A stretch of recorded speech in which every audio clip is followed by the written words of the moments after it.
Dito sa mundo na ating ginagalawan, may mayaman, may mahirap. Hindi pantay-pantay ang ating kinalalagyan.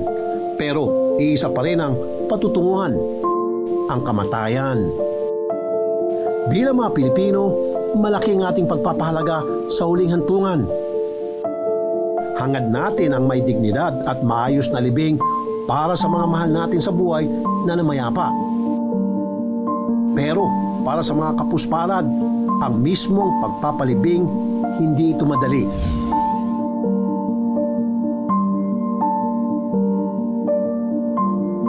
Tahimik at kalmado dahil walang katao-tao. Ganito ang eksena sa isang kubong ito sa Dionisio, Iloilo. Dito ay nadatna namin ang 65 years old na si Tatay Robin kasamang kanyang asawa na si Eva. Walang kumikibo, pero ramdam sa paligid ang paghinagpis. Sa munting barong-barong na ito, ilan linggo na pala nilang pinaglalamayan ang anak na si Redwin. Ako si Robin Soles, nakatira dyan sa Iloilo, sa Santa Barbara. Mga 30 kataon ako doon nakatira, masyado na.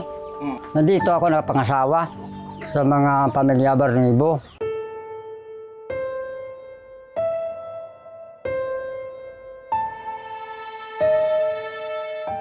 Pangalawa sa 6 na magkakapatid si Redwin.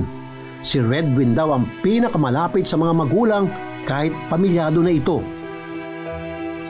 Bukod kasi sa pinili ni Redwin na tumira malapit kina Tatay Robin at Nanay Eva, siya rin ang kasakasama nila sa mga trabahong construction at sa palayan kapag panahon ng ani. Dito raw talaga naging malapit ang mag-ama. Istorya kami ng iban-iban yung mga salita. Ay dalawa lang kami makasama. Para willing man siya nga makabati masing istorya ko na tungkol sa mga trabaho. Tingnan mo ang ginagawa ko para sa yung ibang mga anong panahon. Alam mo yung mga taktika, sekreto. Kasi ngayon, ay maganda na sa mga trabaho, driver. Bukod sa kasipagan ni Redwin, ay natural din daw sa kanya ang pagiging mabuti. Mabuting ama, kapatid at anak. Kaya kahit ilang araw na raw ang lumipas mula ng kanyang pagpanaw, ang pamilya niya ay marami raw pagsisisi at panghihinayang. Si Kuya Redwin kasi mahal ko po yan. Close po kami yan, ma'am. Kahit anong pinagdadaanan niyan, sa akin niya sinasabi. Nung nalaman ko nangyari sa kanya, hindi po talaga ako makapaniwala na mangyayari yan sa kanya kasi napakabata niya po, ma'am. At saka may balak pa nga po siya, ma'am, na mag-asawa uli kasi sabi niya wala po siyang kasama sa bahay. Para na rin may ano siya sa kanyang anak. Gabi ng July 4, matapos ang isang buong araw na pagtatrabaho, nagkaayan sila Tatay Robin at ang anak na kumain ng suman at uminom ng alak. Kinabukasan, hindi raw siya makapaniwala na malamig na bangkay na ni Redwin ang kanyang maabutan.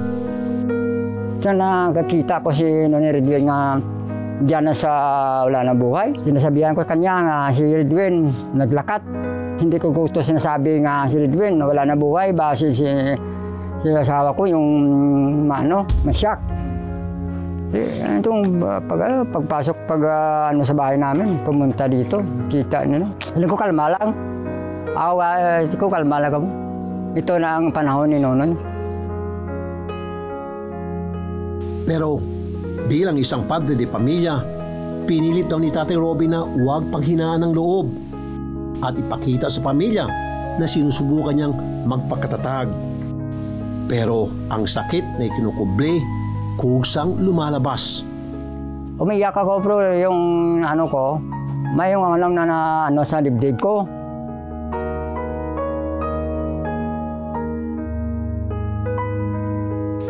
Ang lungkot at sakit na dulot ng pagkawala ng anak ay binaling na lang daw ni Tatay Robin sa paggawa ng kabaong. Tinawag namin sa kapitan, pumunta lahat si kapitan dito. Pagka nakita ng kapitan, sinabihan ko ng kapitan, sabi na tayo, sama ka sa akin, pupunta kita sa punarya. Papunta man ito sa punarya, sinabihan ako ng nangyari na punarya na Vistabilia. Kung magkano, siling ko sabi ko, mahirap ako, gusto ko lang yan, magawa ng baon yan. So, sabi niya kung dito, the Balsamasyon de la Cervez, 15. But nagsabi sa anak ko, yung kay Robelen, para lang ngayon, bigyan ako na 30 ng ano lang, simple lang lahat. Tapos ko, ayaw na lang din. Magawa na lang ko ng baon kasi wala ka lang pera. Hindi tayo gusto yung mga problema ko mo lahat.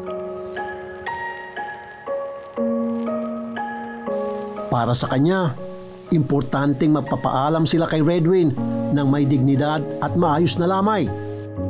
Kaya nagtungo siya sa dating bahay kung saan siya namamasukan bilang caretaker at doon ay nakakuha ng mga tabla na siyang pinagtagpi-tagpi.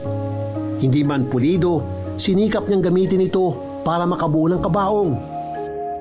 Ang glass naman na ginamit sa kabaong ay bigay lang din daw ng isang kakilala.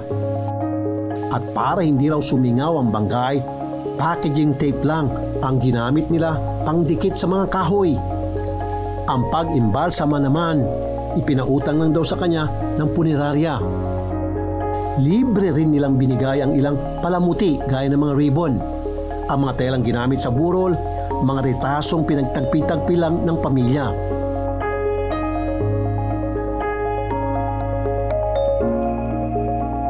Hindi raw makalimutan ni Tatay Robin ang mga huling sandali kasamang anak. Pinakiusapan pa raw siya ni Redwin na kumari, huwag na siyang magtrabaho at magpahinga na lang daw. Siya na raw ang bahala magtrabaho para sa kanilang pamilya. Hindi niya akalain na ito na pala ang mga huling salita na sasambitin ng anak sa kanya. Then sabi ko sa kanya, hindi. Kung yung mapahinga ako, kasi ang katawan ko yung mayroon ko sakit. O wag ka magtrabaho. Mananim na ako sa lawas manggarden na ako para may kukunin na mga utan para makasip na sa atin mga sudaan.